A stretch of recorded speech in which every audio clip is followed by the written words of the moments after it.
بسم اللہ الرحمن الرحیم وَإِذَا بَدَلْنَا آیَةً مَكَانَ آیَةٍ وَاللَّهُ أَعْلَمُ مَا يُنَزِّلُ قَالُوا إِنَّمَا أَنْتَ مُفْتَرٍ بَلْ أَكْثَرُهُمْ لَا يَعْلَمُونَ قُلْ نَزَّلَهُ رُوحُ الْقُدُسِ مِنْ رَبِّكَ بِالْحَقِّ لِيُثَبِّتَ الَّذِينَ آمَنُوا وَهُدًى وَبُشْرَى لِلْمُسْلِمِينَ وَلَقَدْ نَعْلَمُ أَنَّهُمْ يَقُولُونَ إِنَّمَا يُعَلِّمُهُ بَشَرٌ لِسَانُ الَّذِينَ يُلْحِدُونَ إِلَيْهِ أَعْجَمِيٌّ وَهَذَا لِسَانٌ عَرَبِيٌّ مُبِينٌ إِنَّ الَّذِينَ لَا يُؤْمِنُونَ بِآيَاتِ اللَّهِ لَا يَهْدِيهِمُ اللَّهُ وَلَهُمْ عَذَابٌ أَلِيمٌ صدق اللہ العظیم وبلغنا رسولہ النبی الکریم۔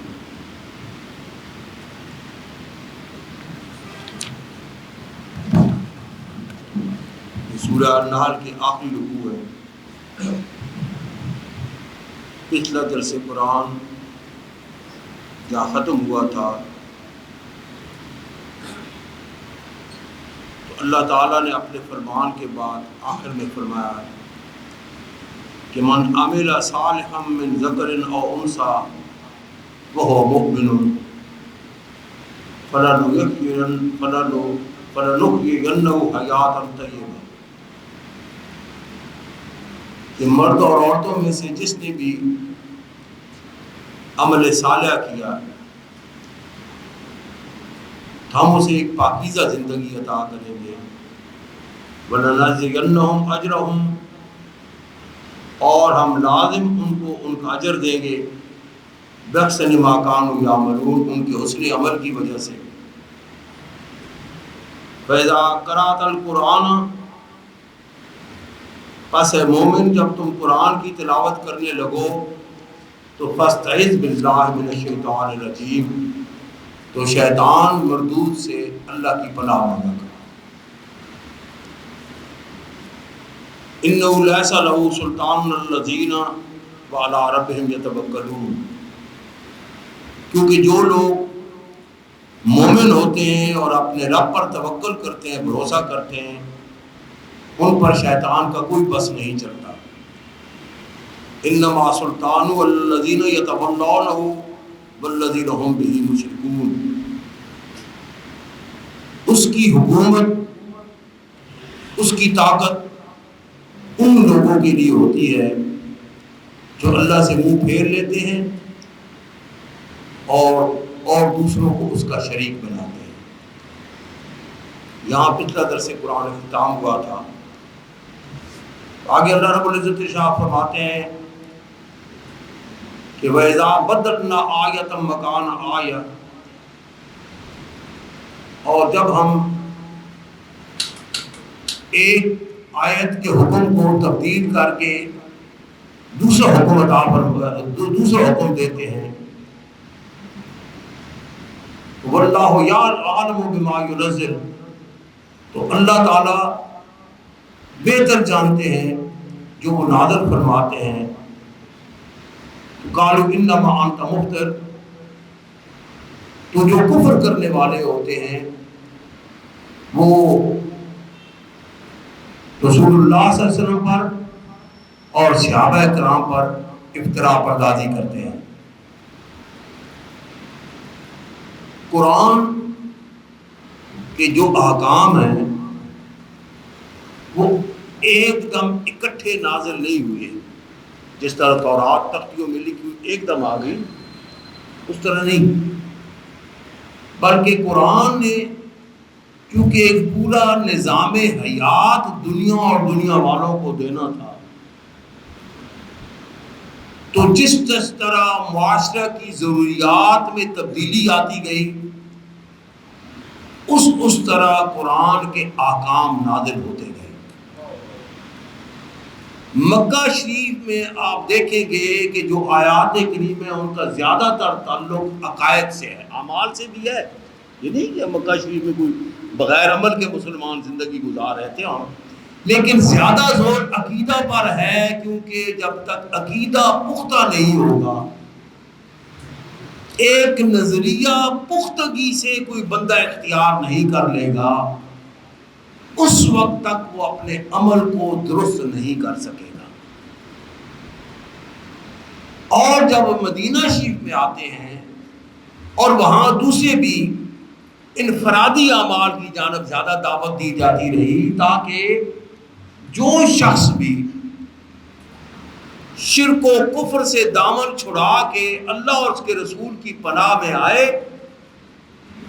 تو پھر وہ اپنی باطنی زندگی کی اور ظاہری زندگی کی انفرادی زندگی کی اصلاح کر لے.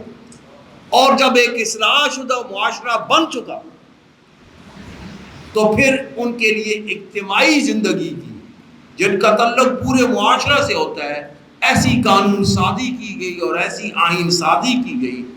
اگر مومنین تا قیامت صرف قرآن کے احکام پر عمل کرتے رہیں تو کوئی بھی نظریہ جو زندگی کا دنیا کے لوگ پیش کرنے والے ہیں، کارل مارکس نے پیش کیا، ماؤ زے تونگ نے پیش کیا، سامراجی جو یورپ کے انہوں نے پیش کیا، کوئی نظریہ اور کوئی عقیدہ بھی اسلام کے خلاف سامنے ٹھہر نہیں سکتا. کوئی بھی نظریہ اسلام کے سامنے ٹھہر ہی نہیں سکتا اگر ہم قرآن کے احکام جو ہے آہستہ آہستہ نازل ہوتے ہیں. مثال کے طور پر اہل عرب میں شراب نوشی کی عادت تھی ان کی،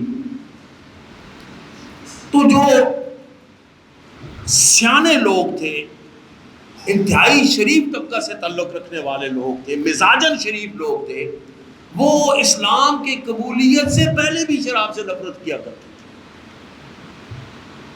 یہ اچانک قرآن نے حکم نہیں نازل کر دیا. جہاں پہلا حکم نازل ہوا وہاں فرمان ہے کہ یسألونک عن الخمر والمیسر، یہ جوئے اور شراب کے بارے میں اے میرے رسول بار بار آپ سے سوال کرتے ہیں.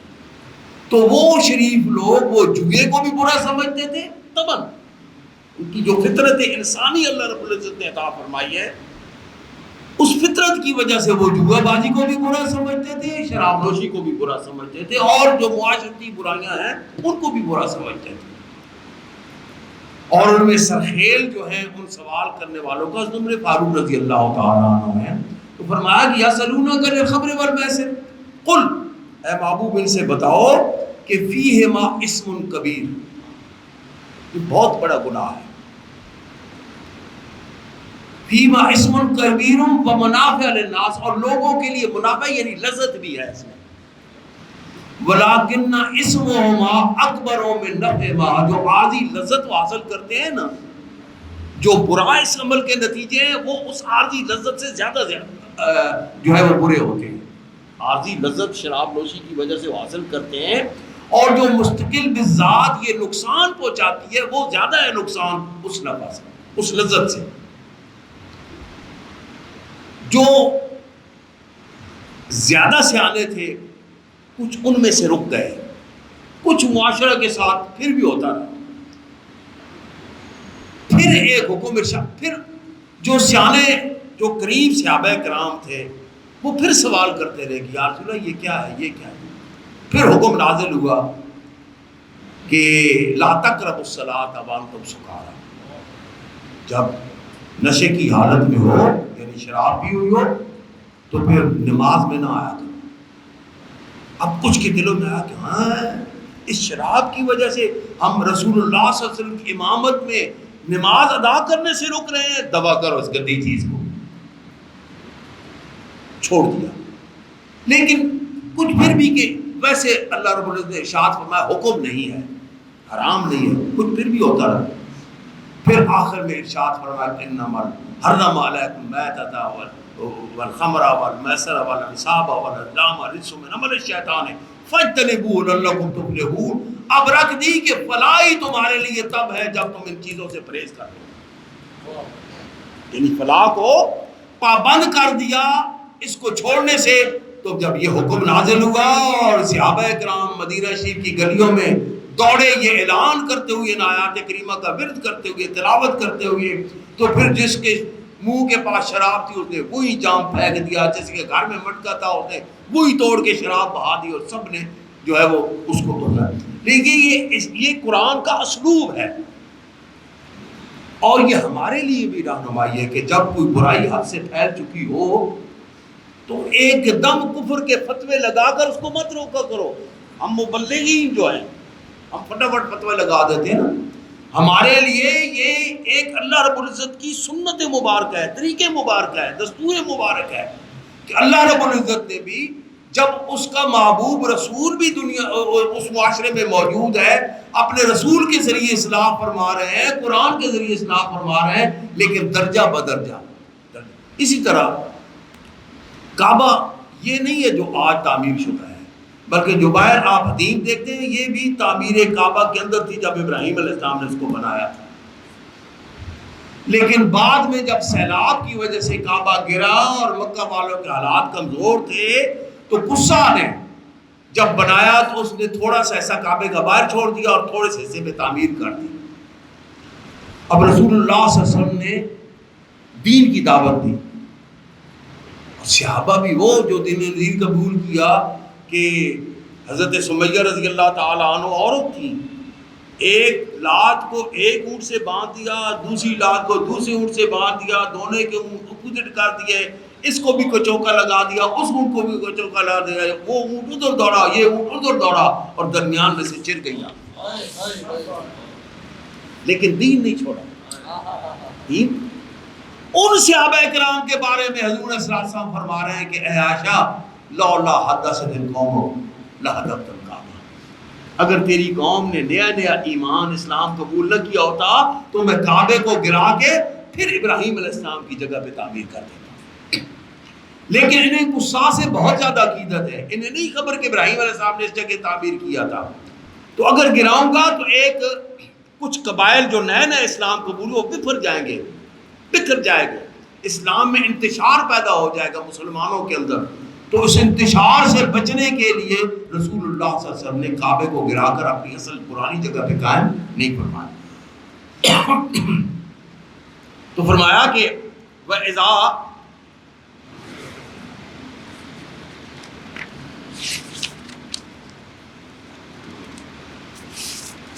بدلنا آیت من آیت مکان آیت واللہ عالم بما ینزل, اور اللہ جانتا ہے, لیکن وہ کہتے تھے کہ دیکھو جی یہ آیتیں تبدیل کر رہے ہیں, کبھی یہ حکم آ رہا ہے, کبھی یہ حکم آ رہا ہے, ایک حکم, اگر یہ اللہ کا کلام ہوتا تو پھر جو ہے وہ یہ ایک ہی کلام ہوتا, ایک پر نازل ہوتا.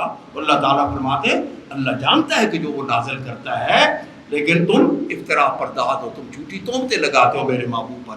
بل اکثرهم لا یعلمون, بلکہ تم میں سے اکثریت ان میں سے ایسوں کی تھی جن کو کوئی علم ہی نہیں تھا, جو شعور ہی نہیں رکھتے, علم ہی نہیں رکھتے تھے. اللہ تعالیٰ کی اس حکمت کو, اس آیت کے بدلنے کا جو طریقہ کار ہے کہ ایک حکم آ رہا ہے, وہ حکم منسوخ ہو گیا, پھر دوسرا حکم آ رہا ہے, اس انداز کو سمجھنے کی صلاحیت ہی ان میں نہیں تھی, جاننے کی صلاحیت نہیں تھی. قل نزلہ روح القدس من ربک بالحق, اے محبوب کون سے کہ یہ کوئی میرا کلام نہیں ہے, یہ تو نازل ہوا ہے اور لے کر آئے ہیں روح القدس اپنے رب کی جانب سے, اور لے کے بھی آیا اور حق کے ساتھ لے کے آیا, لے کے بھی آیا ہے اور حق کے ساتھ لے کے آیا.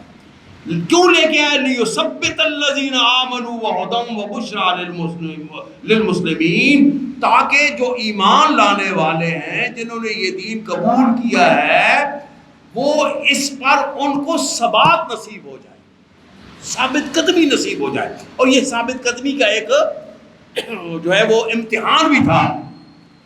مثال کے طور پر پہلے قبلہ ایک جانب تھا, اور جب یہ آیت قریباً نازل ہوئی رسول اللہ صلی اللہ علیہ وسلم امامت فرما رہے تھے, صحابہ کرام پیچھے اقتداء میں نماز ادا کر رہے تھے, تو آیت نازل ہوئی کہ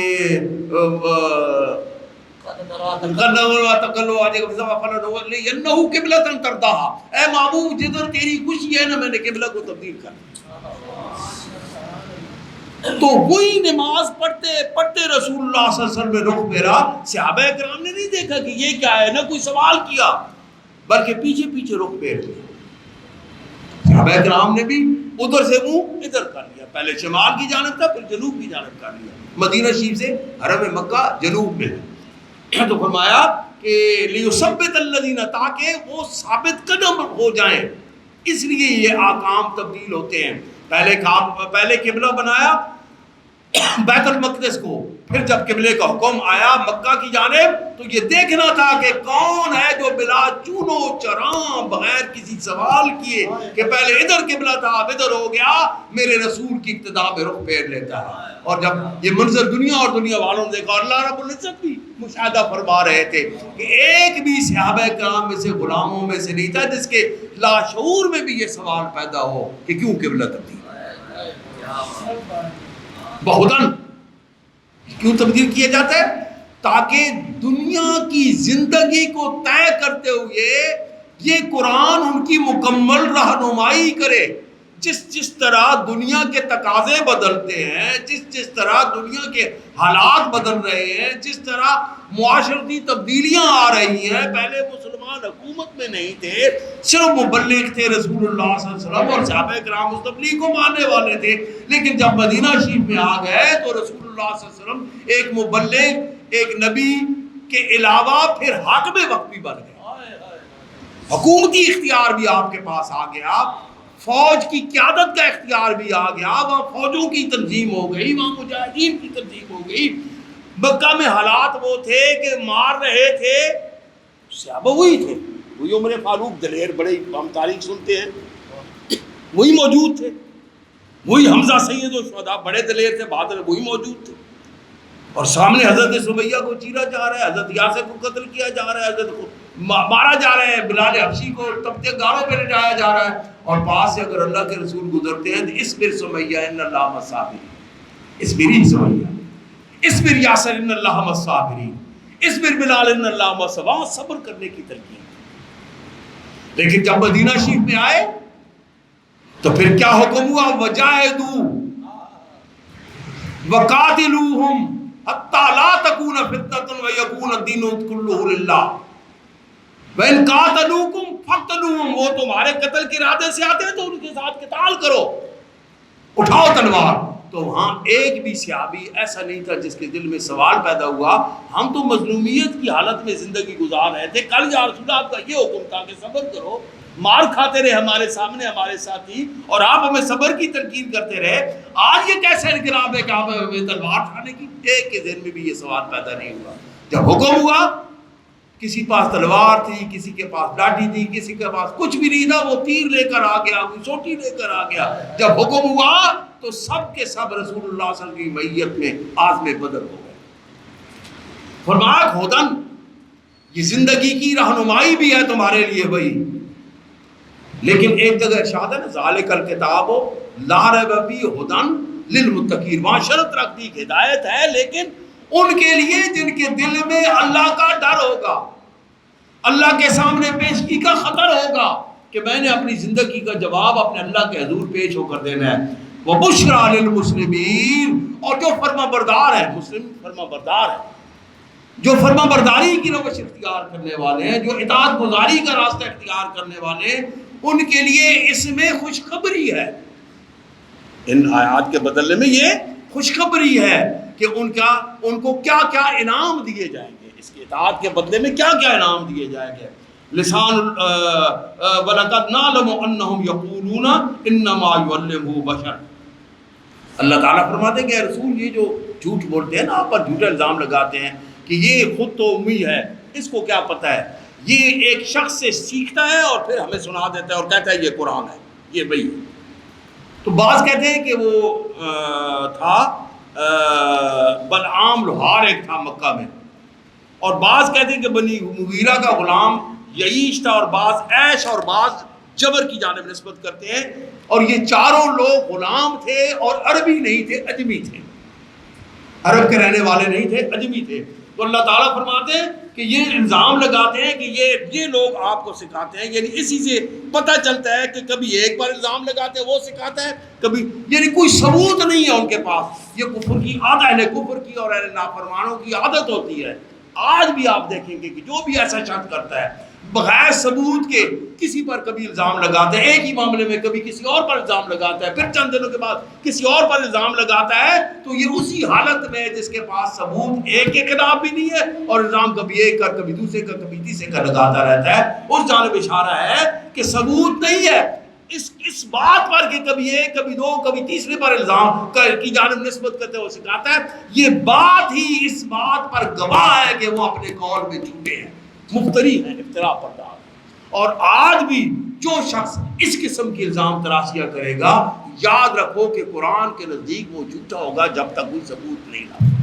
قرآن کے نزدیک اپنی ایک بات کی نفی کر کے دوسرے پر الزام لگا دیتے ہیں، اسی معاملے پھر تیسرے دن تیسرے پر الزام لگا دیتے ہیں، اسی معاملے میں چوتھے دن چوتھے پر الزام لگا دیتا، تو یہ افتراء پرداز ہوتے ہیں، یہ لوگ افتراء پرداز ہوتے ہیں۔ فرمایا وَلَقَدْ نَعْلَمُ أَنَّهُمْ يَقُولُونَ إِنَّمَا يُعَلِّمُهُ بَشَرٌ، کہ کوئی انسان ان کو سکھاتا ہے، حالانکہ جن کی جانب نسبت کرتے وہ سکھا رہے ہیں لسان الذین یلحدون الیہ اعجمی، وہ تو ہے ہی اجمی، عربی ان کی زبان ہی نہیں ہے۔ اور قرآن نے چیلنج کیا ہے کہ فاتو بصورت مثلہ، اگر تم اپنے دعویٰ میں ہو کہ یہ وحی الہی نہیں ہے، کسی انسان کا کلام ہے، تو اس کی چھوٹی سی ایک صورت کے بدل میں صورت ہی لے آؤ۔ وہ چیلنج تو تمہارے فصحائے عرب نے قبول نہیں کیا، تمہارے بڑے بڑے بلغاء نے قبول نہیں کیا، تمہارے شعراء نے قبول نہیں کیا، تمہارے رہباء یعنی علماء نے قبول نہیں کیا، تو تم جو عربی ہو وہ قبول نہیں کر رہے، جو لسان العرب کے ماہر ہو وہ اس چیلنج کو، اللہ کے چیلنج کو کا جواب نہیں دے رہے، تو یہ لوگ جو عجمی ہیں اور غلام ہیں، پڑھے ہوئے بھی نہیں ہیں، یہ ایسا کلام کیسے بنا سکتے ہیں؟ فرمایا لسان الذین یلحدون الیہ، یہ قرآن کی نسبت ان لوگوں کی جلب کرتے ہیں آجمی جو عجمی ہیں، وہذا لسان عربی مبین، اور یہ تو زبان عربی کی زبان میں قرآن نازل ہوا۔ ان الذین لا یؤمنون بآیات اللہ لا یہدیہم اللہ ولہم عذاب علیم، بے شک وہ لوگ جو اللہ تعالیٰ کی احکام کو نہیں مانتے، یا آیت میں نا احکام، یا پرانی آیات بھی ہو سکتی ہے، لا یہدیہم اللہ، اللہ تعالیٰ کبھی بھی ان کو ہدایت نصیب نہیں فرمائیں گے۔ جو بلا چون و چراں اپنے اللہ کے حکم پر، اللہ کی وحی پر ایمان نہیں رکھتا، اللہ تعالیٰ کبھی اس کو ہدایت نصیب نہیں فرمائیں گے۔ وَلَهُمْ عَذَابٌ عَلِيمٌ، اور ان کے لیے انجام کار دردناک عذاب ہوگا۔ انما یفتری الکذب الذین لا یؤمنون بآیات اللہ، یہ افتراء پردازی، یہ جھوٹی افواہیں کون پھیلاتے ہیں؟ وہ پھیلاتے ہیں کہ جو مومن نہیں ہوتے اللہ تعالیٰ کے احکام کے، اللہ تعالیٰ کی آیات پر ایمان نہیں رکھنے والے ہوتے، وَأُولَٰئِکَ هُمُ الْکاذِبُونَ، اور یہ لوگ جھوٹے دغاباز ہوتے ہیں۔ من کفر باللہ من بعد ایمانہ الا من اکرہ وقلبہ مطمئن بالایمان ولیکن، اور جو شخص ایمان کے بعد پھر کفر کہتا ہے، ایمان کے بعد پھر کفر کا اظہار کر لیتا ہے، ایمان لانے کے بعد پھر کفریہ کلمات منہ سے کہتا ہے، لیکن وہ بجبر کہلوائے جاتے ہیں اسے، اور جبر سے مجبور ہو کر وہ کہہ دیتا ہے وَقَلْبُهُ مُطْمَئِنٌ بِالْإِيمَانِ، لیکن اس کا دل ایمان کامل پر مطمئن ہوتا ہے، اپنی اللہ تعالیٰ کی وحدانیت کو مانتے ہوئے، رسول اللہ صلی اللہ علیہ وسلم کی رسالت کو مانتے ہوئے۔ تو فرمایا کہ یہ جب حضرت سمیہ کا میں پہلے بتایا نا کہ اونٹ کے در باندھا ادھر چیر دیا گیا، ایمان نہیں چھوڑا انہوں نے، اس کے بعد ان کے خامد حضرت یاسر کو ان پر تڑپا کے ان کو مارا، تو حضرت عمار پاس کھڑے تھے، ماں کا بھی انجام دیکھا، باپ کا بھی انجام دیکھا، اب اپنا انجام بھی سامنے تھا، تو جو کفار نے کہا آپ نے اسلام سے انکار کیا کہ میں اللہ کو چھوڑتا ہوں، اللہ کے رسول سے چھوڑتا ہوں، اور میں پھر وہی اسی دین پر آتا ہوں، چھوٹ گئے۔ آپ کے آنے سے پہلے یہ بات رسول اللہ صلی اللہ علیہ وسلم تک پہنچ گئی، یا رسول اللہ وہ تو کافر ہو گیا، عمار تو کافر ہو گیا۔ پتہ ہے آپ نے کیا فرمایا؟ ان عمارن ملیا ایمانن من کرنے ہی الا قدم ہے، عمار تو بے شک یقیناً عمار تو وہ ہے کہ جس سر سے لے کر پاؤں تک ایمان اس کے اندر بھرا ہوا ہے، بغیر ملاقات کیے، یہ پہلے فرما دیا۔ وَاخْتَلَطَ الْإِيمَانُ بِلَحْمِهِ وَدَمِهِ، اور ایمان سما گیا اس کے گوشت میں اور اس کے خون میں، یہ پہلے فرمایا۔ پھر جب حضرت عمار حاضر ہوئے روتے ہوئے یا رسول اللہ یہ ہو گیا مجھ سے، تو آپ نے پوچھا کیف وجدت قلبک، جب تو کفریہ کلمات کہہ رہا تھا، کفر کی نسبت اپنی کر رہا تھا اور اسلام کو چھوڑنے کی اعلان کر رہا تھا، تو دل کیسا تھا؟ کیسا پایا تو نے اپنے قلب کو؟ عرض کی مطمئناً بالایمان یا رسول اللہ، اپنے ایمان پر مکمل اطمینان تھا، صرف جان بچانے کے لیے کہہ دیا۔ فرمایا ان عادوا لک فعد لهم لما قلت، اگر وہ پھر تم سے ایسا کرے نا، پھر بھی تم ایسا ہی کرنا جیسے وہ کہے، وہی لوٹا، اس کا اعادہ کر دینا۔ اگر وہ اپنے ظلم کا اعادہ کریں اور جبراً تم سے کفریہ کلمات کہلوانا چاہیں تو کہہ دینا، مراد یہ ہے۔ لیکن افضل عمل کیا ہے؟ والافضل والاولی ان یثبت علی دینہ وافضی علی قدرہ، اگر اس کا خون بھی بہا دیا جائے تو افضل عمل وہی ہے کہ وہ پھر بھی اس دین پر ثابت قدم رہے، اور صحابہ کرام ثابت قدم بھی رہے۔ حضرت خبیب رضی اللہ تعالیٰ عنہ کو جب پھانسی لگانے لگے تھے تو ایک کافر نے نیزہ مارا اور کہا کہ اے خبیب، اب تو کہتا ہوگا کہ یہ نیزہ تیرے سینے میں نہ لگتا اور محمد صلی اللہ علیہ وسلم کے سینے میں لگتا۔ اب کہ او نہیں، خبیب تو یہ بھی نہیں سوچ سکتا کہ اس کا سینہ نیزے سے بچے اور اس کے آقا کے پاؤں میں کانٹا بھی چبھے۔ فواللہ ما ارجو اذا کنت مسلما الا ای جنب کان فی اللہ مصری، اللہ کی قسم جب میں ایمان کی حالت میں دنیا سے جا رہا ہوں، میں مومن کی حیثیت سے دنیا کے جا رہا ہوں، مجھے نہیں ہے پرواہ کہ میرے جسم کے کتنے ٹکڑے کیے جاتے ہیں، انہیں کہاں کہاں پھینکا جاتا ہے۔ حضرت سری سکتی رحمۃ اللہ علیہ کے مرید بیٹھے ہوئے تھے تو کسی نے پوچھا من محبت شیخ، اے شیخ محبت کس کو کہتے ہیں؟ تو آپ نے فرمایا من لم یبت والحب حشو فبادہ لم یدر کیف تفتت الاقباد، جس نے رات گزاری اور محبوب حقیقی کی محبت نے اس کے دل میں چٹکی نہیں لی، اس کو کیا خبر کہ دل کے ٹکڑے ٹکڑے ہونے کا کیا ہوتا۔ اس حضرت عبداللہ بن حذیفہ رضی اللہ تعالی عنہ رومیوں کی قید میں چلے گئے اور صحابہ بھی ساتھ ہیں، روم کے بادشاہ کے سامنے پیش کیا گیا سے اس نے کہا کہ عیسائیت قبول کر لو۔ آپ نے کہا نہیں۔ اس نے کہا قبول کر لو گے تو میں تمہیں اپنی حکومت کا بھی کچھ حصہ دوں گا اور اپنی بیٹی کی عقد میں بھی دوں گا، نکاح میں بھی۔ تو آپ نے پتہ کیا فرمایا؟ آپ نے فرمایا کہ لو آتیتنی جمیع ما تملک، جو کل تیری ملکیت میں ہے وہ سب کچھ تو مجھے عطا کر دے، وجمیع ما تملک العرب، اور جو کچھ تمام اہل عرب کی ملکیت ہے وہ بھی مجھے دے دو، اس بات پر کہ لا ان ارجع عن دین محمد صلی اللہ علیہ وسلم، کہ میں رسول صلی اللہ علیہ وسلم کے دین سے پھر دوں طرفت عین، ایک پلک چپکنے کی دیر پھر جاؤں، ماں قبر تو میں یہ بھی قبول کروں، ایک پلک چپکنے کی دیر میں رسول اللہ صلی اللہ علیہ وسلم کے دین سے انحراف کرنے کا ارادہ سوچوں، میں یہ بھی قبول نہیں کروں گا، وہ بھی قبول نہیں کروں گا۔ اس نے قتل کی دھمکی دی، آپ نے فرمایا بسط کچھی،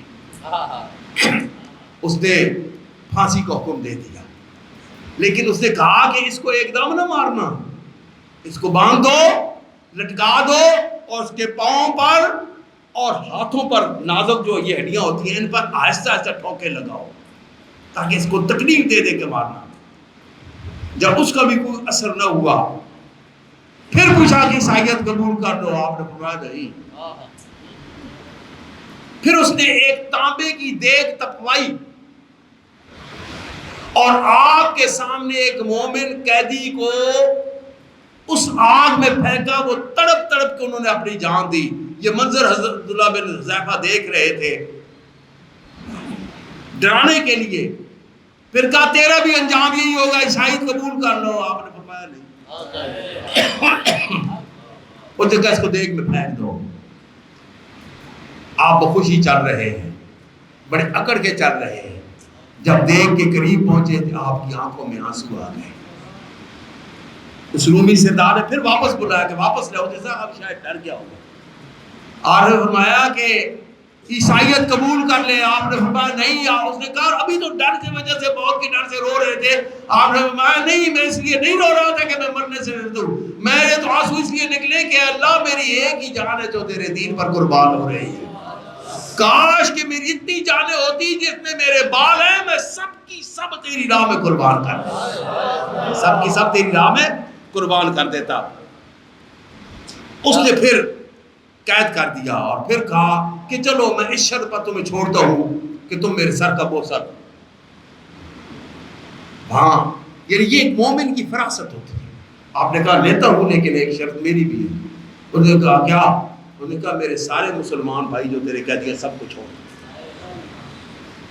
انہوں نے کہا تو بوسہ لے میں چھوڑ دوں گا۔ آپ نے سر کا بوسہ لیا، اس نے سارے مسلمان قیدیوں کو چھڑا دیا۔ ہاں قید کے دوران اس نے آپ پر پانی اور کھانا بند کر دیا، اس قید کے دوران کھانا اور پانی بند کر دیا۔ پھر کچھ دن کے بعد اسے شراب اور خنزیر کا گوشت بھیجا، آپ نے کھانے سے انکار کر دیا۔ اس نے کہا بلا کے کہ تو نے کھانا کیوں بند کر دیا ہے؟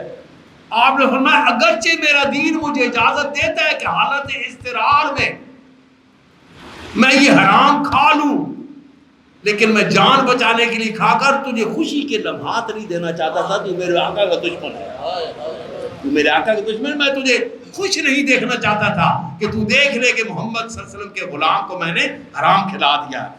پھر اس نے کہا کہ میرے سر کا بوسہ لو۔ پھر آپ نے کہا میرے سارے مسلمان قیدیوں کو آزاد کرو۔ اس نے آزادی کا وعدہ کیا، آپ نے سر کا بوسہ لیا اور پھر اسے سب کو آزاد کر دیا۔ جب آپ مدینہ شریف میں پہنچے، امیر المومنین عمر فاروق رضی اللہ تعالیٰ عنہ کے سامنے جب یہ معاملہ پیش کیا گیا تو آپ نے کیا فرمایا؟ حق علی کل مسلم، ہر مسلمان پر واجب ہے کہ یقبل راس عبداللہ بن حذیفہ، کہ وہ عبداللہ بن حذیفہ کے سر کا بوسہ لے۔ وَأَنَا عَبْدُ، اور میں اس سے ابتدا کرتا ہوں، میں اس کی ابتدا۔ فَقَامَ فَقَبَّلَ رَاسَهُ، آپ کھڑے ہوئے اور قریب جا کر حضرت عبداللہ بن حذیفہ کے سر کا بوسہ لیا۔ تو فرمایا کہ من کفر باللہ من بعد ایمانہ الا من اکرہ وقلبہ مطمئن بالایمان، قلب اس کا اطمینان مطمئن ہو تو پھر ٹھیک ہے۔ ولیکن من شرح بالکفر صدرا، جس کا دل ہی پھر جائے کفر کی جانب، جس کا دل پھر جائے کفر کی جانب، فعلیہم غضب من اللہ، تو ان کے لیے اللہ کی جانب سے غضب ہے۔ بلہم عذاب عظیم، اور بہت بڑا عذاب ہے ان کے لیے۔ ذالک بأنہ مستحب الحیات الدنیا علی الآخرہ، یہ اس وجہ سے کہ جب دنیا کا نفع تھا اور دنیا دوسری جانب آخرت میں فلاح تھی، تو اس نے آخرتی فلاح کا راستہ چھوڑا اور دنیا کی محبت کو ترجیح دی آخرت پر، دنیا کی محبت کو ترجیح دی آخرت پر۔ اما من تہا، جس نے بغاوت کی روش اختیار کی، ایک ہے غلطی سے گناہ کرنا، ایک ہے بغاوت کرتے ہوئے گناہ کرنا۔ اما من تہا، اور یہ کیوں کیا؟ وآثر الحیات الدنیا، دنیا کے فائدہ کو ترجیح، ایک جانب حق تھا ایک جانب دنیا کا فائدہ تھا، اس نے حق کو چھوڑا اور دنیا کا مفاد حاصل کرنے کے لیے اس نے حق کو چھوڑا۔ تو اثر یاد دنیا فإن الجحیم ہی المأویٰ، اس کے لیے دوزخ کی بھڑکتی ہوئی آگ کا عذاب ہے۔ تو فرمایا وعلیہم غضب من اللہ ولہم عذاب عظیم، ذالک بأنہم استحبوا الحیاۃ الدنیا علی الآخرہ وأن اللہ لا یہدی القوم الکافرین۔ اور جو کفر کا راستہ اختیار کرنے والے ہوتے ہیں نا، جانتے بوجھتے ہوئے، اللہ تعالیٰ ایسے لوگوں کو اپنی رہنمائی سے محروم فرما دیتے ہیں، ان کو کبھی ہدایت نصیب نہیں ہوتی۔ اور وہ کون لوگ ہیں؟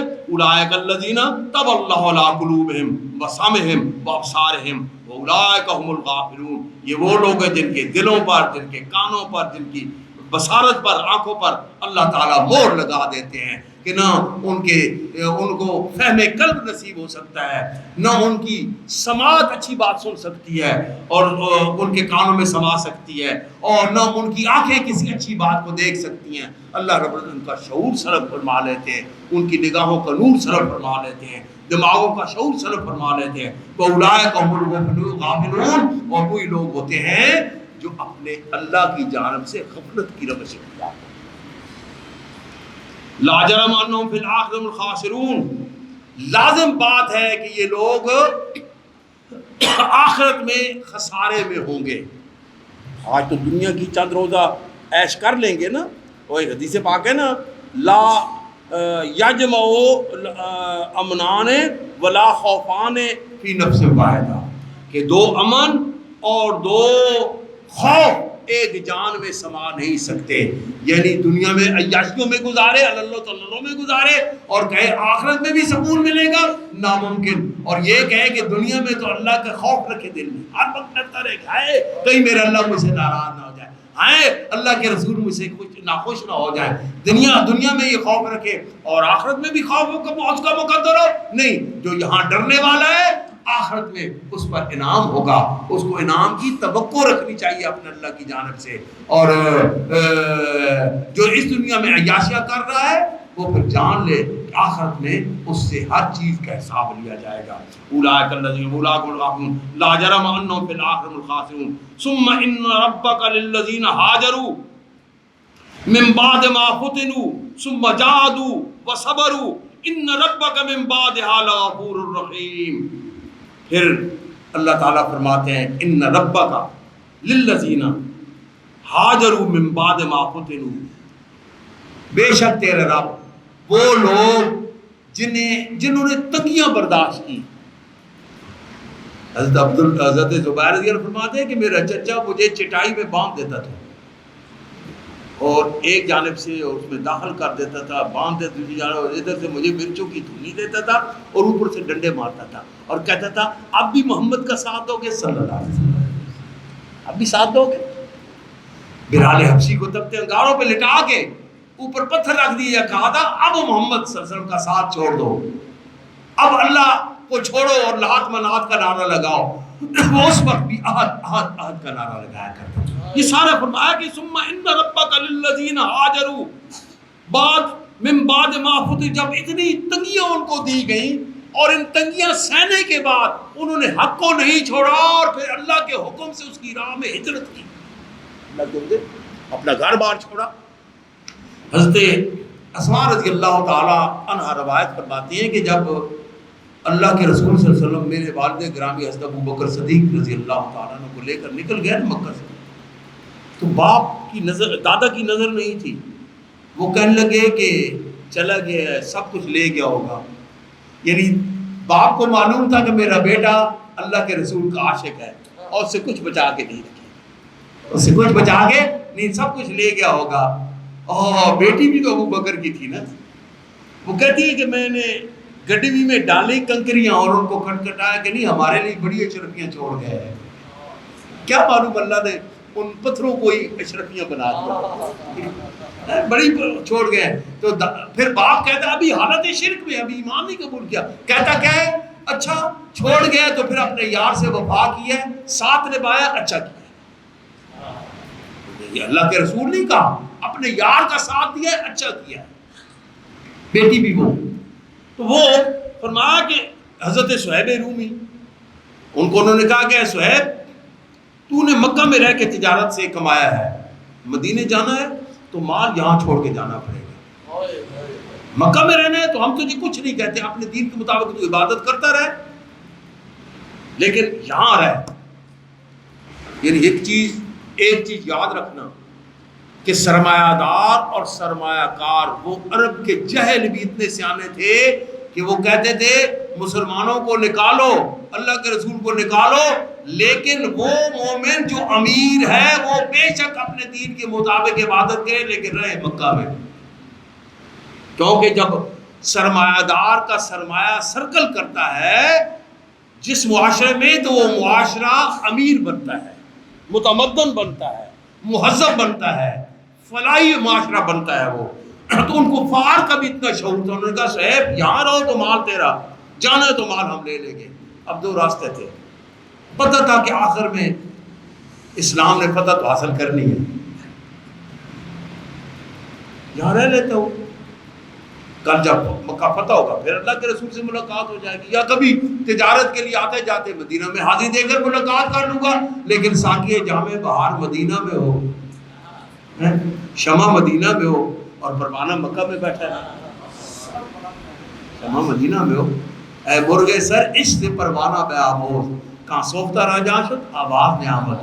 پروانہ تو وہ کسی نے کہا تھا نا کہ غمے دل ہی غمے دوراں غمے جانانہ بنتا ہے، یہی غم شیر بنتا ہے، یہی افسانہ بنتا ہے، نہ ہو مایوس تو صیاد پروانے کے جلنے پر، کہ پھر پروانے ہی کی خاک سے پروانہ بنتا ہے۔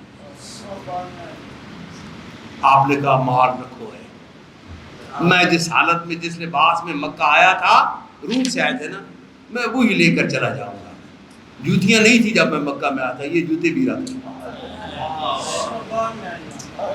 ایک تہمت تھی اور ایک اوپر چادر تھی، وہ بڑی چادر نے کہا دوسری چادر، ایک ہی چادر کو پھاڑا، ایک لاکبند دی اور ایک اوپر کر لی، اور پا پیادہ ننگے پاؤں مدینہ شریف کی جانب چل پڑے۔ 350 میل کا سفر ہے، راستے میں صحرا کی تپش، پتھر، کانٹے چبھے، زخم بنا، ریت کے ذرے لگے، پس پڑی پیپ پڑی، سر خاک آلود ہے، کپڑے تار ہے، بوسیدہ پرانا لباس ہے۔ اسی حالت میں مدینہ شریف میں پہنچ گئے۔ جب رسول اللہ صلی اللہ علیہ وسلم کے صحابہ نے دیکھا تو دوڑے سارے، صہیب کو نہیں ملے۔ رسول اللہ صلی اللہ علیہ وسلم یا رسول اللہ کا جا صہیب کا جا صہیب آ گیا، اور حال یہ ہے کہ لباس تار ہے، سر خاک آلود ہے، اور پاؤں میں پس پڑی ہوئی ہے، پیپ پڑی ہوئی ہے۔ آتا بھی ہو تو ایسا دلدار ہو، وہی خوشخبری سنا دی کہ قد ربخ صہیب، قد ربخ صہیب۔ صہیب نے بڑی تجارت کی اور بڑے نفع کمائے، لیکن جو نفع کا سودا آج صہیب نے کیا وہ پوری زندگی کی سودوں برباد ہے۔ اس حضرت عبداللہ ذو البجادین رضی اللہ تعالی عنہ یتیم تھے، چچا نے بکریاں تھی، انہوں نے اجڑ بنا لیا، ایمان قبول کر لیا تھا، اظہار نہیں کیا، اس انتظار میں کہ چچا بھی ایمان قبول کر لے گا تو پھر میں اظہار کر دوں گا۔ چچا نے قبول نہیں کیا اور رسول اللہ صلی اللہ علیہ وسلم سے صحابہ ہجرت کر لی۔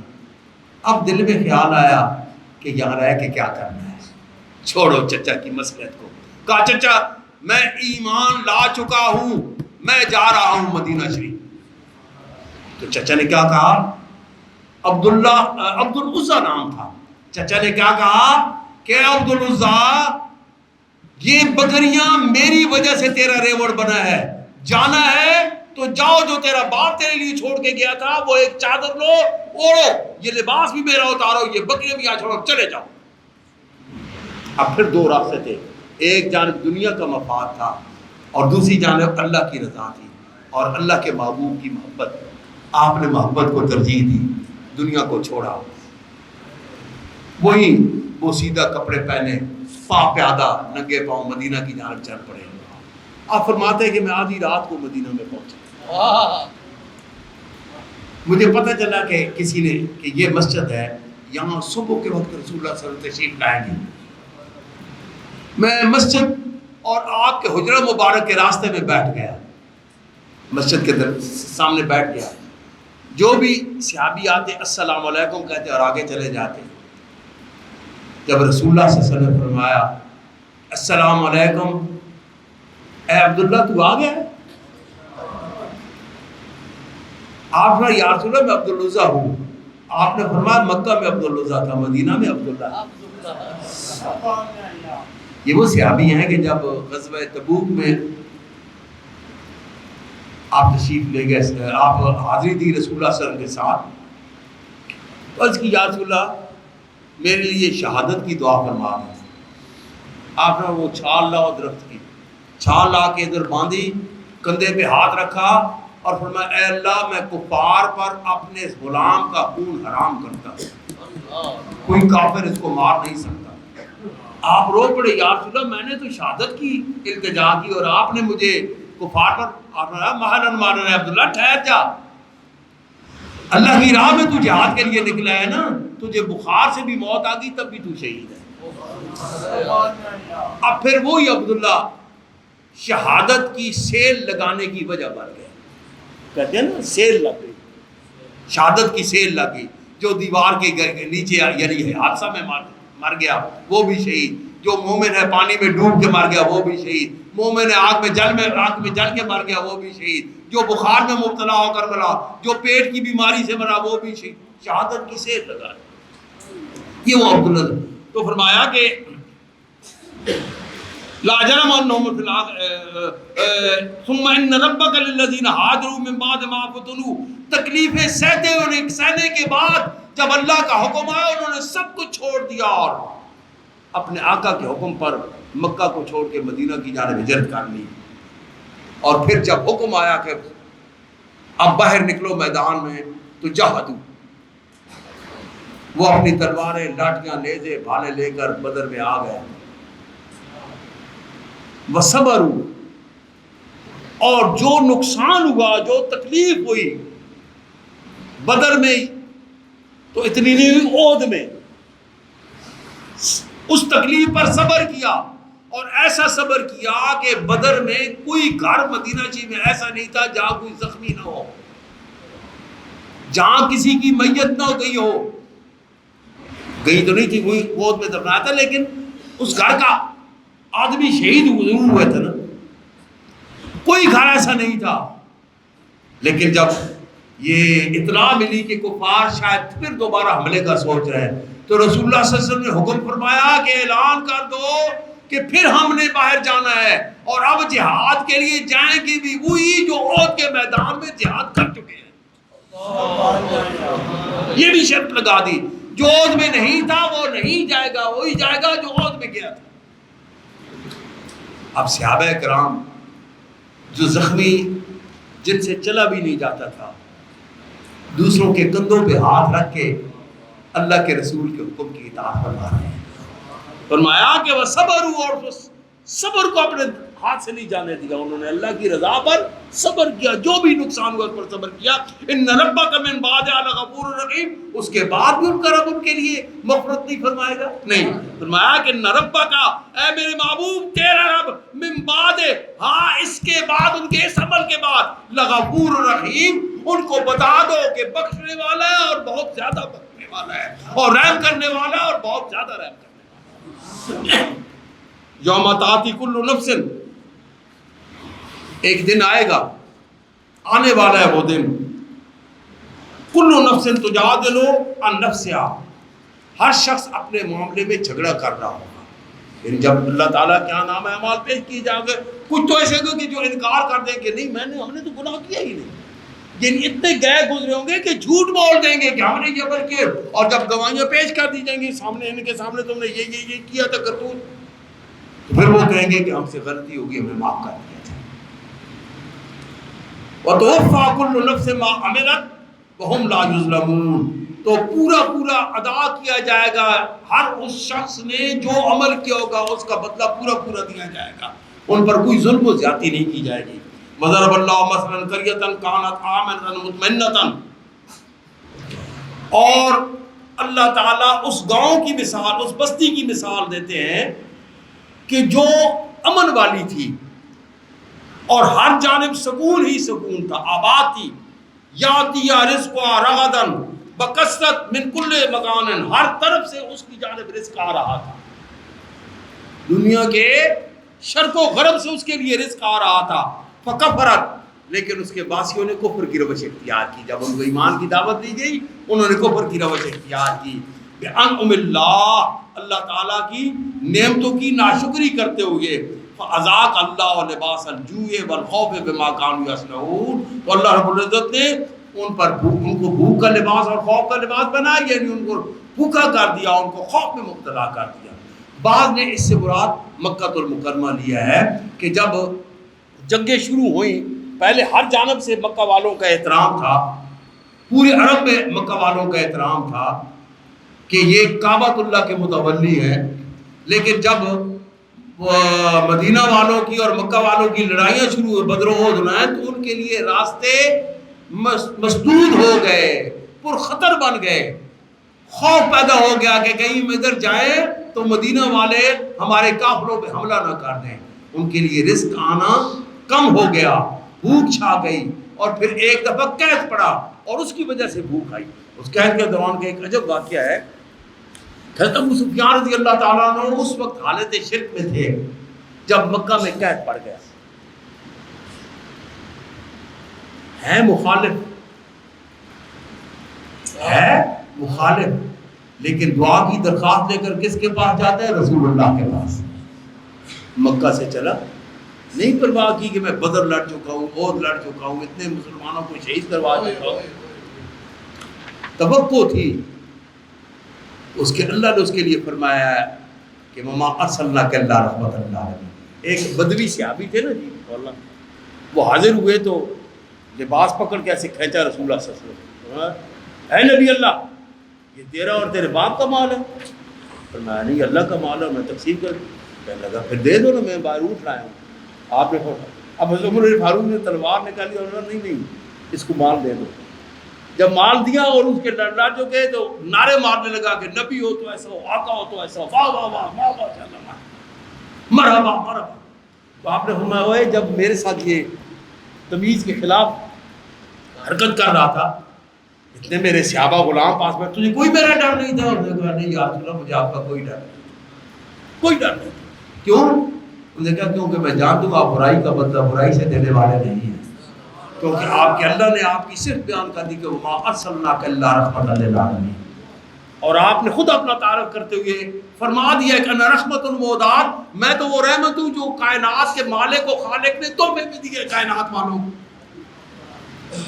تو وہ ابو سفیان بھی حاضر ہوئے. تیری قوم بھوک رہی ہے، اپنے اللہ سے دعا کرو نا بارش واسطے، اللہ سے دعا مانگو. آپ نے دعا کر لی ان کے لیے بھی. نوح علیہ السلام قوم سے ناراض ہوئے تو فرمایا اے اللہ ان کا ستیہ ناش کر دے، ان کو تباہ و برباد کر کے رکھ دے، ان کا نام و نشان دنیا سے مٹا دے. آیت کیسے دیارہ بنی. نوح علیہ السلام نے جب دعا مانگی اللہ ان کو تباہ و برباد کر دے. ہود علیہ السلام جب تنگ ہوئے تو اے اللہ ان کو تباہ و برباد کر کے. صالح علیہ السلام جب تنگ ہوئے اللہ ان کو تباہ و برباد کر کے رکھ دے.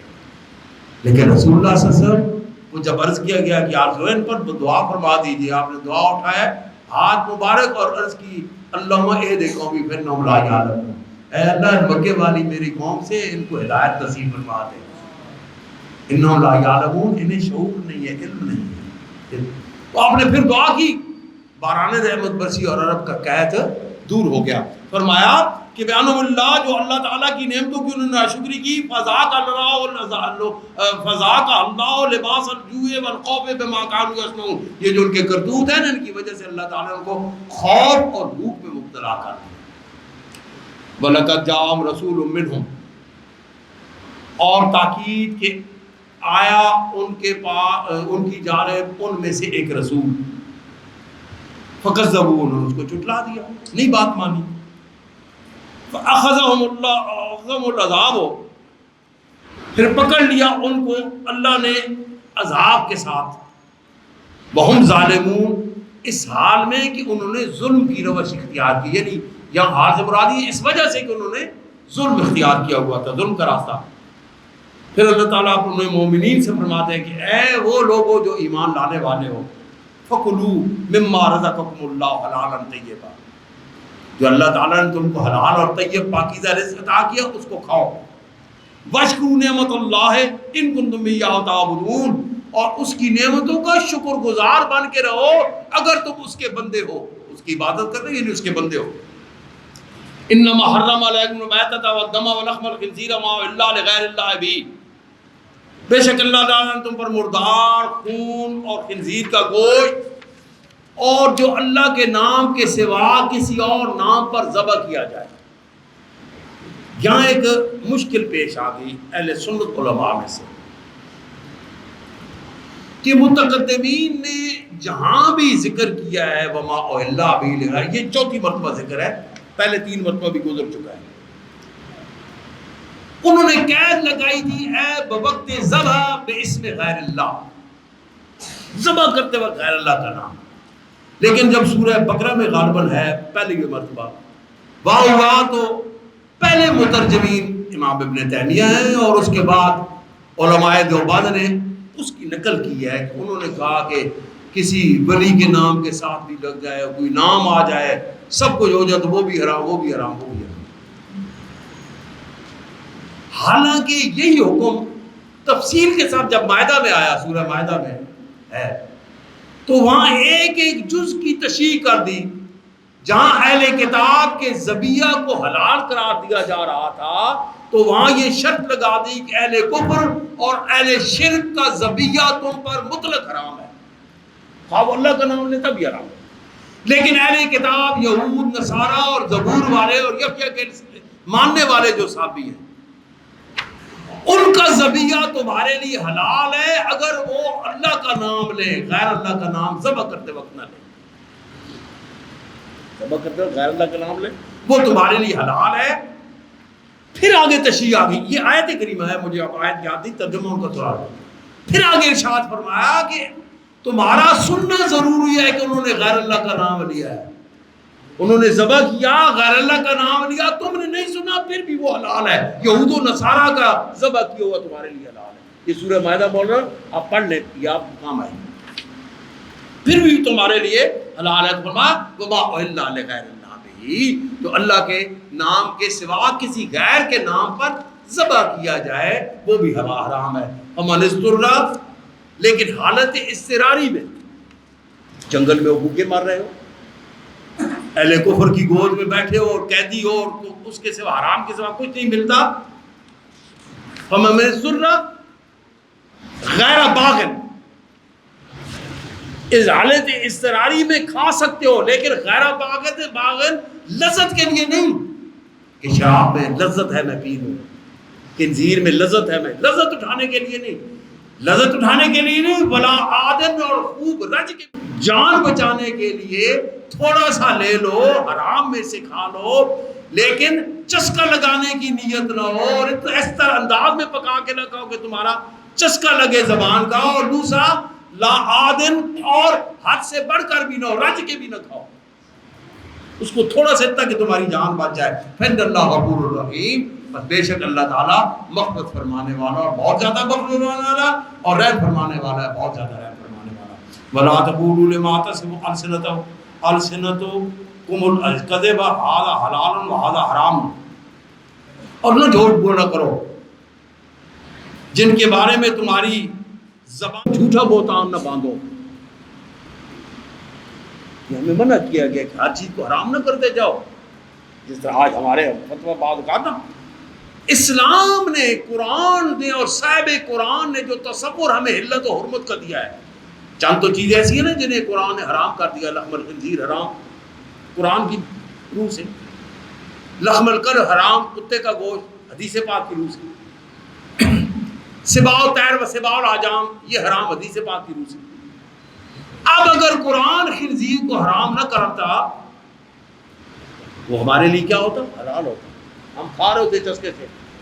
اگر رسول اللہ صلی اللہ علیہ وسلم کتے کے گوشت کو حرام نہ کرتے تو ہم کتے کا گوشت کھا رہے ہوتے، اور تو قومیں کھاتی، ہم بھی کھا رہے ہوتے۔ اگر رسول اللہ صلی اللہ علیہ وسلم چیرنے پھاڑنے والے درندے، شیر، چیتا وغیرہ، ان کو بھیڑیا ان کو حرام نہ کرتے تو ہم ان کا گوشت کھا رہے ہوتے۔ جس طرح اور جنگل میں جانور ہیں، ہرن وغیرہ، ایسے ہی یہ بھی تو چوپائے ہیں نا۔ اگر رسول اللہ صلی اللہ علیہ وسلم شکرا، باز اور چیل وغیرہ ان کو حرام نہ قرار دیتے ہوتے، چیرنے پھاڑنے والے پرندوں کو، ہم ان کا گوشت نہیں کھا رہے۔ کیوں نہیں کھاتے؟ اللہ اور اس کے رسول نے ان چیزوں کو حرام کر دیا۔ اب جن کو حرام قرار نہیں دیا وہ ساری کی ساری ہمارے لیے حرام ہے۔ یہ پوچھنے کی ضرورت ہی نہیں ہے کہ کیا رسول اللہ صلی اللہ علیہ وسلم اس چیز کو کھایا ہے یا نہیں، صحابہ کرام نے کھایا ہے یا نہیں، تابعین نے کھایا ہے یا نہیں، تبع تابعین نے کھایا ہے یا نہیں۔ آج یہی چیز ہے نا، صحابہ کرام کا عمل دکھاؤ، نہیں۔ کسی ولی کامل نے کھایا ہے یا نہیں، کسی عالم دین نے کھایا ہے یا نہیں۔ آج تک کے جتنے بھی ائمہ ہیں ایک نے بھی نہ کھایا ہو، رسول اللہ صلی اللہ علیہ وسلم نے بھی نہ کھایا ہو، تناول فرمایا ہو۔ آج میں اگر کھا لیتا ہوں وہ میرے لیے حلال ہے، جس کے بارے میں اللہ اور اس کے رسول صلی اللہ علیہ وسلم نے حرمت کا حکم ارشاد نہیں فرمایا۔ کیوں؟ کیونکہ رسول اللہ صلی اللہ علیہ وسلم نے ایک معیار قائم کیا، اسی معیار پر ساری دین کی عمارت اٹھے گی۔ الاصل فی الاشیاء الاباحہ، الاصل فی الاشیاء الاباحہ، تمام چیزوں میں اصل کیا ہے کہ ساری کی ساری مباح ہیں، حلال ہے۔ الاصل سب مباح ہیں، ان میں سے کچھ حرام ہے۔ یہ نہیں کہ ساری حرام ہے اور کچھ حلال ہے، حلال کے بارے میں پوچھنے کی، حلال کے بارے میں پوچھنے کی ضرورت ہی نہیں کہ حلال ہے یا حرام یا نہیں ہے. یہ چیز ہے کہ جو حرام ہے وہ حرام ہے، جو حرام نہیں وہ حلال ہے. ساری حلال قرار دیا گیا ہو یا نہ دیا گیا ہو وہ حلال ہے. حرام کے کہنے کے لیے حرام قرار دیا جانا ضروری ہے. حرام کا قرار دیا جانا ضروری ہے، حلال کا قرار دیا جانا ضروری نہیں ہے. اللہ کا فرمان اور رسول اللہ صلی اللہ علیہ وسلم کے فرمان کی عمل مبارک کی کوئی ضرورت اس میں نہیں ہے مومنین کے لیے.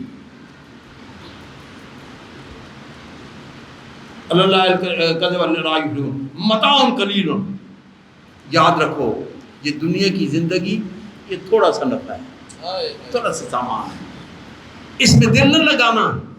اس میں ایک ابا جی کا نعتیہ شعر تھا کہ کوئی لے کے لالو گوہر بڑا لی کسی نے تیگے ستم اٹھا. جب میں زندگی کی راہ گزر سے گزر رہا تھا تو مجھے لالچ بھی دی گئی اور خوف زدہ بھی کیا گیا. کوئی لے کے لالو گوہر بڑا لی کسی نے تیگے ستم اٹھا، میرے پاس ایک ہی سجدہ تھا، نہ یہاں کیا نہ وہاں کیا. نہ کسی قوت کے سامنے جھکا اور نہ کسی مال دولت کی لالچ میں آیا، بلکہ میرے پاس ایک ہی سجدہ تھا، نہ یہاں کیا نہ وہاں کیا. جو میں نے میرا ایک شعر تھا والد گرامی کے بعد ان کی روح سے میں نے قید کیا تھا کہ سر میرا جس طرح اقدس پہ جھکایا تو نے، سر میرا جس طرح اقدس پہ جھکایا تو نے، اپنے سر کو کہیں اور جھکاؤں گا کبھی. اور تیرے میں خانے سے فاروق نے ایسی پی ہے، غیر کے جام پہ نظریں نہ اٹھاؤں گا کبھی. تو فرمایا کہ وَلَهُمْ عَذَابٌ عَلِيمٌ، اور جو دنیا کے نفع کو ترجیح دیں گے نا، دنیا کی لذتوں کو ترجیح دیں گے، دنیا کے حرام کو ترجیح دیں گے، اپنا ضمیر ایمان سب کچھ. کسی نے کہا تھا کہ شہرت کی بھوک ہم کو کہاں لے کے آ گئی، شہرت کی بھوک ہم کو کہاں لے کے آ گئی. ہم محترم ہوئے بھی تو کردار بیچ کر، ہم محترم ہوئے بھی تو. حضرت داتا صاحب نے طبقات انسانی کی 3 طرح تقسیم فرمائی ہے. آپ نے فرمایا کہ الناس ثلاثۃ، لوگ 3 قسم کے ہوتے ہیں، العلماء والامراء والفقراء. ایک علماء ہیں، ایک امراء ہیں دنیا دار لیڈر وغیرہ، اور ایک فقراء ہے درویش. اذا فسدوا فسد کل الناس، جب یہ 3 گروہ بگڑیں گے ساری انسانیت بقیہ بگڑ جائے گی. وَإِذَا فَسَدَ الْعُلَمَاءُ فَسَدَتِ الطَّاعَةُ وَالشَّرِيعَةُ، علماء بگڑیں گے تو شریعت بگڑ جائے گی. وَإِذَا فَسَدَ الْأُمَرَاءُ فَسَدَ الْمَعَاشُ، اور جب دنیا دار لیڈر بگڑیں گے قوم کی معیشت بگڑ جائے گی.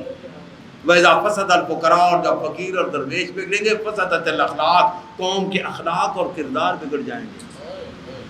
آگے ارشاد فرماتے ہیں فساد العلماء فی قرب الامراء، علماء کا بگاڑ کیا ہے کہ وہ دنیا دار حکمرانوں کے دروازوں پہ حاضریاں دیں. وہ فساد العمراء فی بودن العلماء، اور دنیا دار لیڈروں کا بگاڑ کیا ہے کہ وہ علماء سے دوری اختیار کریں، ان سے بدکیں، ان کو حقیر سمجھیں. فساد الفقراء فی حب الجاہ، اور فقیروں اور درویشوں کا بگاڑ کیا ہے کہ وہ ٹور ٹپے کی طلب میں ہوں گے. بڑے کرو فر کے ساتھ میں جاؤں آگے لانے لگے، وہ آپ پھول پھینکے جا رہے ہوں، یہ نعرے لگ رہے ہوں. یہ ٹور ٹپے کی طلب جو ہے یہ فقیروں کو بگاڑ دیتی ہے. اور جب یہ 3 گروہ بگڑتے ہیں ساری انسانیت بگڑ جاتی ہے، معاشرہ بگڑ جاتا ہے.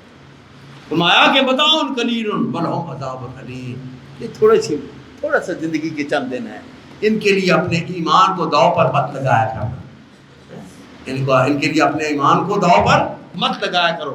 وَعَلَى الَّذِينَ هَادُوا، اور یہ جو یہودی ہیں، حرمنا ما قصصنا علیک من قبل، انہوں نے اپنے اوپر، ہم نے ان پر حرام کیا ہے جو ہم اے میرے محبوب آپ سے پہلے ذکر کر چکے، پہلے سورہ نام میں اس کا ذکر ہو چکا ہے. وما ظلمناہم، اور یہ ہم نے ظلم نہیں کیا تھا ان پر، کوئی ظلم تھا کہ ان کے لیے یہ چیز حرام کر دی تھی.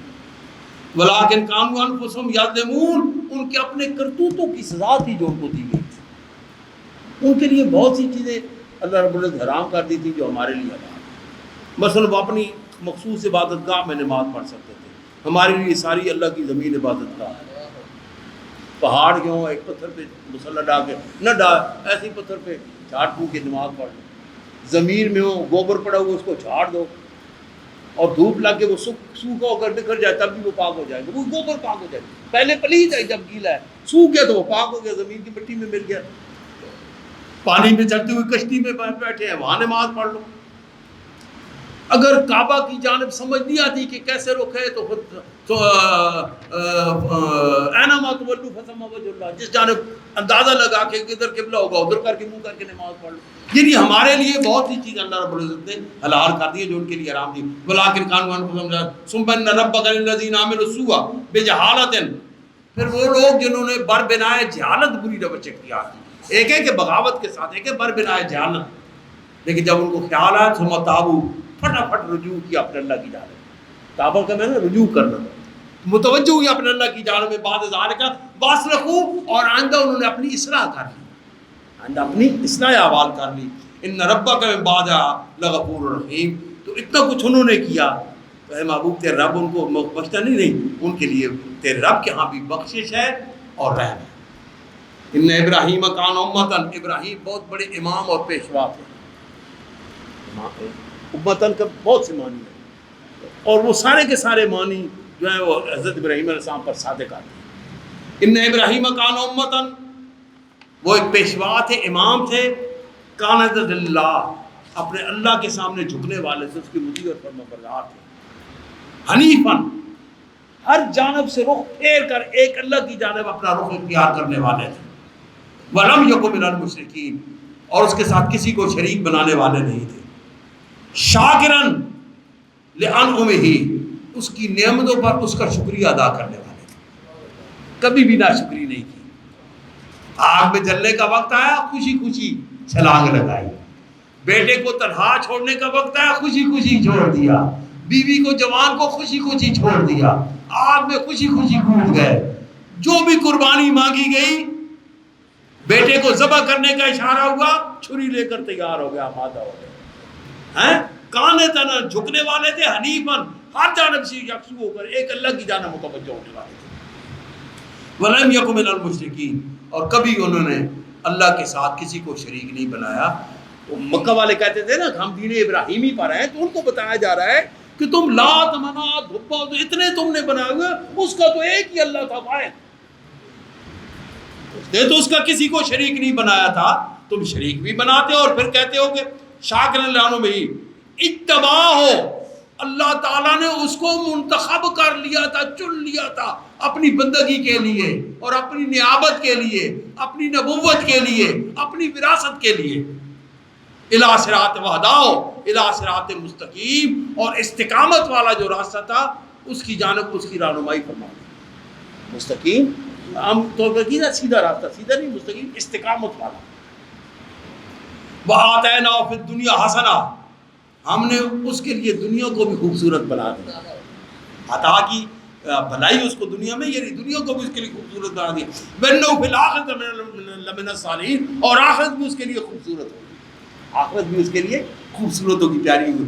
ثُمَّ أَوْحَيْنَا إِلَيْكَ أَنِ اتَّبِعْ مِلَّةَ إِبْرَاهِيمَ حَنِيفًا, اور اے محبوب ہم آپ کی جانب وہی فرماتے ہیں یا فرمائی ہے کہ آپ بھی یعنی مومنین ملت ابراہیم حنیفا, ابراہیم کی ملت پر ہی قائم رہنا, اس کو ہی امام بنانا, حنیفا جو یکسو تھا حق کی جانب, جو یکسو تھا حق کی جانب.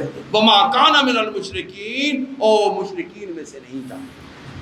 انما جعل السبت علی الذین اختلفوا فیہ, جو اس بارے میں اختلاف کرنے والے تھے اللہ تعالیٰ نے سبت کو ان پر پابندی لگائی تھی.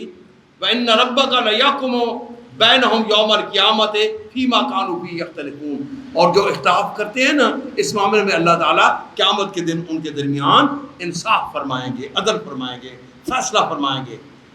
اب آگے رسول اللہ صلی اللہ علیہ وسلم کو حکم دیا جا رہا ہے, اصل میں یہ حکم ہم سب کے لیے, قیامت تک آنے والے ہر دائی کے لیے, ہر دائی اللہ کے لیے, ہر مبلغ کے لیے.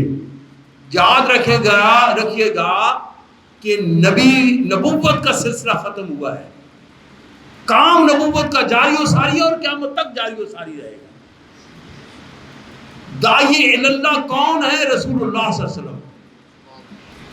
اور مبلغ کون ہے؟ رسول اللہ صلی اللہ علیہ وسلم.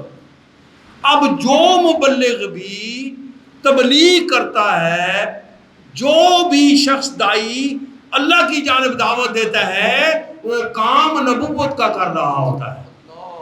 وہ کام، اسی لیے میں علماء اور مقررین حضرات سے کہتا ہوں کہ سرے لگا کر مخلوق کے دلوں کو خوش نہ کیا کرو. یہ مقصود نہ ہو. کیا کسی نبی نے سر لگا کر لوگوں کو سر کے ذریعے دین کی دعوت دی تھی؟ تم دین کی دعوت دے رہے ہو، تم اس دعوت میں وہ انداز اختیار کرو جو اللہ کے انبیاء اختیار فرمایا کرتے تھے. وہ انداز اختیار کرو گے تو تمہاری تبلیغ اصلاح کا سبب بنے گی. اور اگر تم نے اپنے انداز اختیار کرے تو تبلیغ تو ہوگی، لیکن اس کے ساتھ مخلوق کی اصلاح نہیں ہو سکے گی. چند لمحے لوگ خوش ہوں گے، سر دھنوں گے، واہ واہ کریں گے، نعرے لگائیں گے، باہر جائیں گے، تو ایسے ہی رہے گی. اصلاح احوال نہیں ہو سکی. اصلاح احوال تب ہوگی جب تم اپنی تبلیغ میں وہ انداز اختیار کرو گے جو اللہ کے دین کی جانب دعوت دیتے ہوئے اللہ کے نبی اور رسول اور خصوصاً رسول اللہ صلی اللہ علیہ وسلم نے اختیار فرمایا. وہ طریقہ، وہ راستہ، وہ دستور. ادعو الی سبیل ربک، اے محبوب اپنے رب کے راستے کی جانب دعوت دے، بالحکمت، بڑی حکمت کے ساتھ.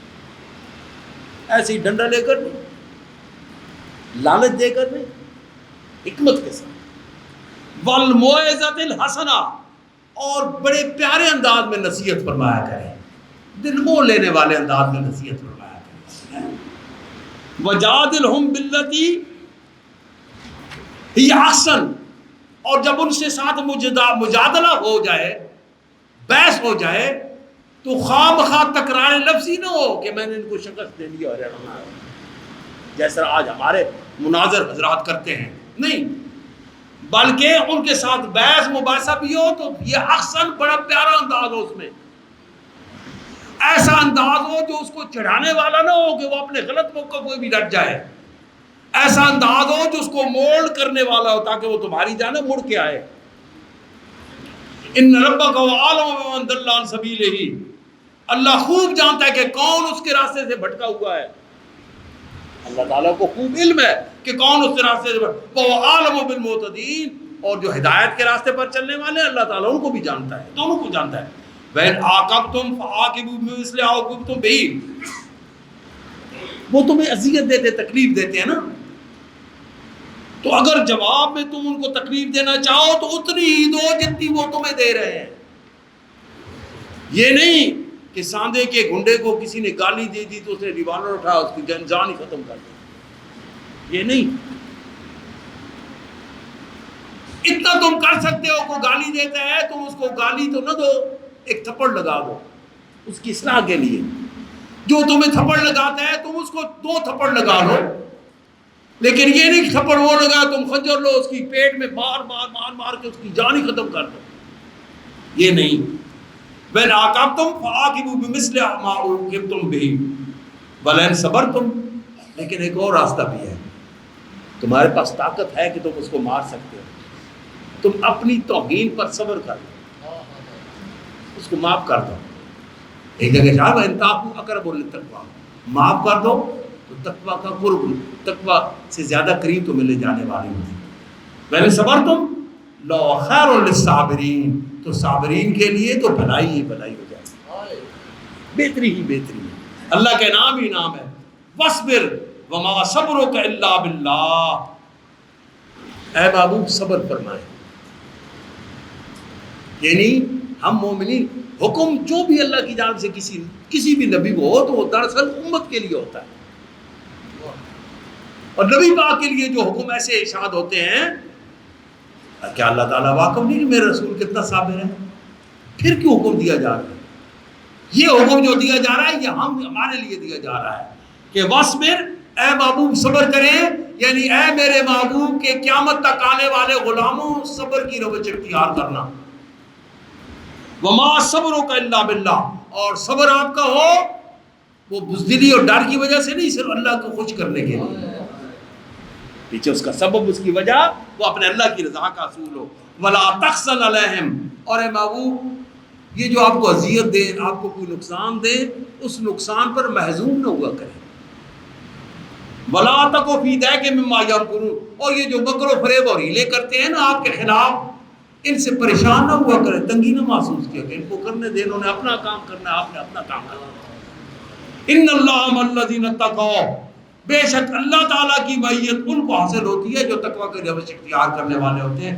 والذین هم محسنون، اور جو نیک راہوں پر سرگرم رہتے ہیں، یہ نیک راہوں کے مسافر ہوتے ہیں. اللہ تعالیٰ کا انعام اور رضا اور خوشنودی انہی کے لیے ہوتی ہے. اللہ تعالیٰ سے دعا ہے کہ مجھے اور آپ سب کو اپنی اصلاح کرنے کی توفیق عطا فرمائے، اور اپنے ساتھ ساتھ اپنے معاشرے کی اصلاح کی توفیق عطا فرمائے. یاد رکھو دوستو، اچھے بنو، اور کسی ایک میں کوئی ایک اچھائی پیدا کرنے کے آپ سبب بن گئے تو جب تک وہ اچھائی باقی رہے گی آپ کو اس کا اجر اور بدلہ ملتا رہے گا. میں عموماً یہ سوچتا رہتا ہوں پتہ نہیں ہمارا انجام کیا ہوگا. کبھی کبھی تکبر بھی آ جاتا ہے کہ میں پیر ہوں، میں بابا جی، کبھی تکبر والی بات بھی نکل جاتی ہے کہ میں بابا جی صاحب کی اولاد سے ہوں اور یہ بنا ہوں. ایک چیز پر مجھے کامل اطمینان ہے کہ عین ممکن ہے کہ میں، بلکہ یقین ہے کہ میں اپنے اعمال کی وجہ سے بخشا نہیں جاؤں گا. ہاں یہ میں مسجد میں بیٹھ کے کہہ رہا ہوں، میں آپ جب علیحدہ سوچتا ہوں، ہاں ایک عمل ہے کہ شاید میرا اللہ مجھ پر کرم فرما دے کہ جو اس کے بندوں کو اس کے دین کا پیغام، جو اس کا سٹینڈرڈ قائم کیا ہے، اس انداز میں اس سٹینڈرڈ کے ساتھ میں پہنچانے کی کوشش کرتا ہوں. پتہ نہیں پہنچا سکتا ہوں یا نہیں، کوشش کرتا ہوں. تو ایک بندے کی بھی کوئی اصلاح ہو جاتی ہے تو اللہ تعالیٰ مجھے اس کا اجر ضرور عطا فرماتے ہیں. اور علماء کرام بیٹھے ہیں، میری عرض ہے کہ میں بہت زیادہ توجہ دیتا ہوں، تبلیغ کرتا ہوں، لیکن نماز روزے سے زیادہ میں یہ دھیان رکھتا ہوں کہ میرا مرید ظلم نہ کر رہا اور منہیات پر عمل نہ کر رہا، حلال اوامر پر عمل کر سکے یا نہ کر سکے، منہیات کو کر گزرنے والا بنے. اوامر پر عمل نہ کرنے والے کو کبھی نصیحت کر دیں تو کبھی تھوڑا سا خفا ہو جاتا ہوں، لیکن جب مجھے کوئی ایسی رپورٹ ملے کہ فلاں منہیات پر عمل کر گزرا، پھر اس کو میں اپنے قریبی ٹکنے دیتا ہوں. یہ میرا اصول ہے. ایک سیالکوٹ میں ایک فیصلہ میرے پاس آیا تو وہاں ایک فوارہ غریب سا وہ تھا، دوسری جناب چودھری تھے جو ابا جی کے بڑے قریبی لوگوں میں سے. میں نے اس غریب کے حق میں فیصلہ دے دیا. وہ ایک اور چودھری تھا، وہ ذرا دور دور تھا وہ بھی بیعت. اس کے بعد وہ میرے قریب آنا لگا تو میں نے اس کو کہا کہ بھائی تم میرے قریب آ رہے ہو، لیکن ایک میری کمزوری ہے، تم اس وجہ سے آ رہے ہو کہ تیرے مخالفوں کے خلاف میں نے فتویٰ دے دیا. حالانکہ وہ میرے قریب ترین دوستوں میں سے تھے، مجھے اٹھا کے کندھوں پہ کھلاتے رہے ہو. ایک میری طبی کمزوری ہے کہ جب کسی غریب اور مسکین کا مقابلہ چودھری سے ہو جائے تو وہ غریب تھوڑا سا غلط بھی ہو، میری ویسی ہمدردی اور جھکاؤ اس کی جانب ہو جاتا ہے. اور جب کسی مذہبی شخص کا، دینی شخص کا کسی دنیا دار سے جھگڑا ہو جائے تو دینی آدمی میں کچھ کمزوری بھی ہو، مولوی میں، تو میرا طبی رجحان اس کی جانب جھکاؤ ہو جاتا ہے. یہ میری فطری کمزوری ہے. اس کمزوری کو برداشت کر سکتے ہو تو قریب آؤ، وگرنہ جہاں ہو ابا جی کے وقت سے وہی رہو، قریب نہ ہو. نہیں جنا نہیں. وہ تقریباً سال، اس بات سے 2 یا 3 سال گزرے ہوں گے تو اپنے امام کے ساتھ اس کا جھگڑا ہو گیا مسجد. اب خودی طور پہ میرا جھکاؤ ادھر ہی ہونا تھا. میں نے اس کے ساتھ سختی کی، اس نے وہ قبول نہیں کی سختی. 7 سال پھر رجوع رشید یا 8 سال حاضر نہیں ہو سکا. پھر بڑے جرگے کر کے اس نے معافی مانگی. لیکن ایک دفعہ جب وہ دھواں اٹھتا ہے نا، پھر جو نکل جائے پھر وہ بار بار ہوتی رہتی ہے. 1 2 سال کے بعد پھر وہ دور ہو گیا، پھر وہ میرے قریب نہیں آ سکا، پھر وہ میرے قریب نہیں آ سکا۔ اس طرح جو قاتل ہیں، قریب ترین پیر بھائی بھی کیوں نہ، قاتل کا جنازہ میں نہیں پڑھاتا۔ اعلان کیا ہوا کہ قاتل کا جنازہ حرام ہے، قاتل کا جنازہ حرام ہے۔ جو جاتے ہیں، جو اسٹیٹ سیکرٹری ہوتے ہیں نا وہاں چورا شریف میں، ان کی برادری میں 8 1 2 3 4 5 6 7 آدمیوں کا جنازہ میں نے نہیں پڑھانا۔ صلح بھی کرائی ہے، قتل معاف بھی کرا دیا ہے، لیکن ان کو بتا دیا کہ جنازہ آپ کا میں نہیں پڑھوں گا۔ اور یہ خاموشی اعلان کیا ہے مسجد میں جمعہ پر، نہ جمعہ پر نہیں، جنازہ گاہ میں، ان لوگوں کے جنازے میں نہیں پڑھوں گا۔ اور حافظ صاحب وہ ہمارے اسٹیٹ سیکرٹری تھے، وہ زمیندار ہیں چدر کے، وہ اس پورے علاقے میں ہمارے قائم مقام بھی ہیں، جہاں چونکہ وہاں جو پیر بھائی ہیں وہ اتنے پرانے ہیں کہ قریب بھی ہیں، آمد و رفت ہر جنازے میں ہوتی ہے، خوشی غمی۔ میں نے کہا کہ آپ بھی ان کا جنازہ نہیں پڑھا سکتے، اگرچہ آپ کے رشتہ دار بھی ہیں، تب بھی آپ کے قریبی رشتہ دار ہیں، اور 2 گھر ان میں سے افراد کے 3 وہ افراد ہیں جن کے مکان ان کے مکان کے ساتھ جڑے ہوئے ہیں، ان کے جنازے آپ بھی نہیں پڑھا سکتے۔ باہر سے کوئی مولوی لا کے پڑھانا ہے پڑھا دیں، میری نصیحت یہ ہے کہ بغیر جنازے کو ان کو پھینک دیں۔ یہ جو چیز کرتا ہوں، اس بنا پر میں کبھی کبھی توقع کرتا ہوں شاید میرا اللہ مجھے معاف فرما دے۔ اپنے ذاتی اعمال پر کبھی تکبر نہ کیا کرے، ہمیشہ عاجزی رکھا کرے۔ ابا جی تربیت کرتے ہوئے فرمایا کرتے تھے کہ زمین کی طرح جس نے عاجزی و انکساری کی، خدا کی رحمتوں نے اس کو ڈھانپا آسمان بن کر۔ تلک الدار الآخرۃ نجعلھا للذین لا یریدون علوا فی الارض ولا فسادا والعاقبۃ للمتقین۔ اللہ تعالیٰ مجھے اور آپ سب کو راہ ہدایت کا راہی بنائے، اور اپنے دین پر استقامت نصیب فرمائے، اور اپنی اور اپنے محبوب کی محبت نصیب فرمائے۔ آمین۔ وآخر دعوانا والعاقبۃ للمتقین والصلاۃ والسلام علی نبی الکریم۔ اے اللہ، تیرے دین کی تبلیغ کے لیے، تیرے قرآن کی تعلیم کے لیے جن دوستوں نے اس محفل کا انتظام کیا، دامے دمے قدمے سخن حصہ لیا، ان کی اس جوت کو اپنی بارگاہ میں قبول و منظور فرما، ان کے رزق میں برکت نصیب فرما، ان کی زندگی میں برکت نصیب فرما، ان کی اولادوں کو صالح زندگی کی توفیق عطا فرما۔ اے اللہ، رزق حلال ان کا مقدر فرما، بیماریوں تکلیفوں سے محفوظ فرما، آفات ارضی و سماوی سے محفوظ فرما۔ اے اللہ، بے اولاد ہیں ان کو اولاد نرینہ نصیب فرما، جن کی اولادیں ان کو نیک زندگی کی توفیق عطا فرما، رحم فرما، کرم فرما، بخشش فرما، احسان فرما۔ صلی اللہ تعالیٰ علیہ خیر خلقہ محمد وآلہ وسلم۔